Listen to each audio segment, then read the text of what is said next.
Hey everyone, Matt Straub here hanging out with the Rotoworld basketball crew. We have Tommy Beer, Ryan Knaus, Steve Alexander. We're getting you ready for your fantasy drafts. We're getting ready for our fantasy drafts.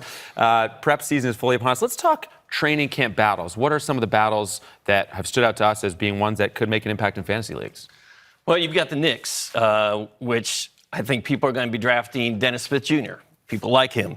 People are going to be drafting Elfrid Payton. They're both vying for the point guard job. Right now, I think Dennis Smith Jr. is probably going to start there, but Elfrid Payton, he's had his share of triple-doubles in the past. He used to have the incredible hair. It's gone, but his game is still there. And then there's also Frankie Ntilikina, who had a good FIBA, good summer. He's probably not going to be as much in the rotation, but my point is the Knicks have 3 point guards who can play. That's not what you want for your fantasy team. I'm not drafting any of these guys. I agree with everything there except for Elfrid Payton's hair being incredible. I couldn't stand his hair. But I'm just going to move right across the bridge for a training camp battle and go to Brooklyn, where we're talking DeAndre Jordan and Jared Allen. And when they brought in DeAndre Jordan, immediately Jared Allen's stock went down. And he didn't have a great year last year. He was kind of pegged as a breakout guy who could have a big year. Didn't happen. He was really just kind of top 80, and that was in 26.2 minutes per game. Can he even get that many minutes with DeAndre Jordan there? I don't think so, because neither of them, despite the common off-season refrain of I'm working on my three-point shot, neither of these guys are going to hit three-pointers or be out there together. So I just don't see a way that this doesn't devolve into a value-killing timeshare where they're both like top 100 type guys. Yeah. But it's a battle to watch, because if one of them comes out as a clear winner or gets a lot of praise from Kenny Atkinson, then maybe they can clear that 26-minute hurdle to where they'd be more of a mid-round guy.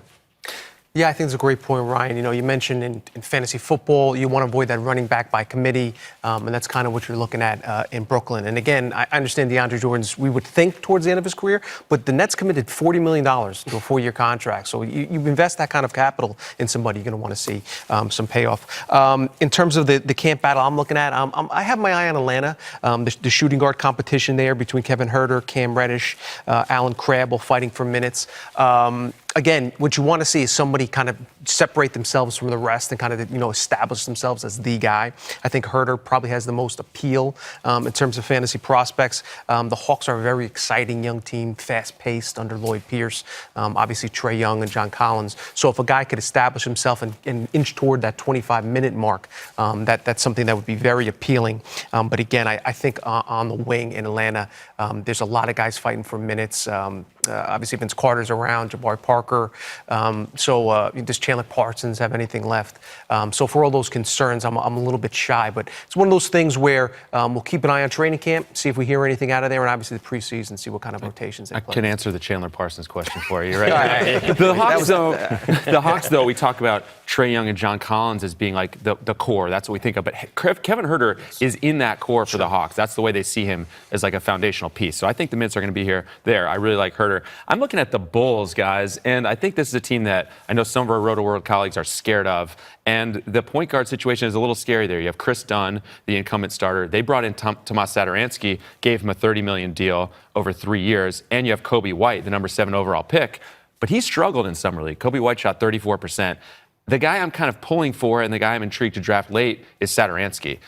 45 starts after John Wall went down last year, averaged around 11 points, 5 boards, 7 assists, gets some steals and threes, good percentages, doesn't turn it over. I just like Satoransky all around. I think his talent might win out there. I totally agree with you. I think Satoransky's ADP is far too low. I think it'll start to bump up. But if you are drafting soon, I'd be all over Satoransky.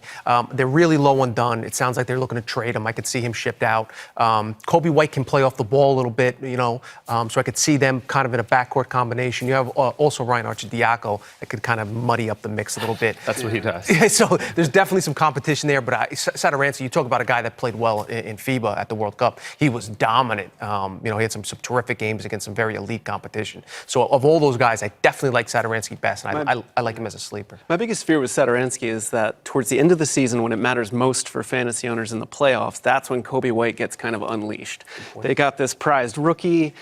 The 3-year contract, okay, maybe they have longer-term hopes for Satoransky and White coexisting. Right. But until we've seen that in training camp or the preseason, I'm going to be a little bit leery about them. Makes sense. I'll tell you, the Bulls are better than I thought. I mean, I was looking at their depth chart last night, and Lauri Markkanen, Otto Porter, Zach LaVine. There's some guys that can play. If Sato comes out and runs that offense, they're in the East. Some points. I mean, these are the East is a place where Indiana might be like the number 3 seed, and Indiana is not a powerhouse in my opinion. So Chicago has a chance to be there in the postseason. Agreed. And have a chance to be at least a functional offense, which is what we want for Pace.